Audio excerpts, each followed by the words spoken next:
Hello, listeners of Guadalupe Media. Today is October 17th. Our daily meditation is taken from One Bread, One Body. Today we celebrate Saint Ignatius of Antioch, how Satan uses fear against us. I say to you who are my friends, do not be afraid. This reading is taken from Luke 12:4. God's grace continues to be lavishly poured out on us to free us to love Him with all our hearts. In that love, we have the power to transform the world. However, Satan tries to block our reception of God's grace and love. He does this by tempting us to sin, and he manipulates us into sinning in many ways, especially through fear.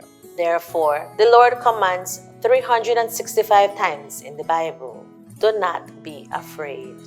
We can refuse to be manipulated through fear by fearing God instead of anything else, realizing our worth. To give in to fear is beneath our dignity as God's sons and daughters. Faith and complete love for everyone, even our enemies.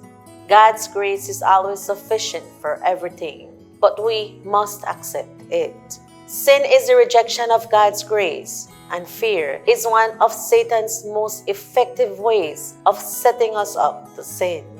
Therefore, accept God's grace to never give in to fear, for if you fear, you will probably give in to sin and reject further graces. Prayer. Father, stir into flame the spirit of faith in my life. Promise. Blessed are they whose iniquities are forgiven, whose sins are covered over. Blessed is the man to whom the Lord imputes no guilt.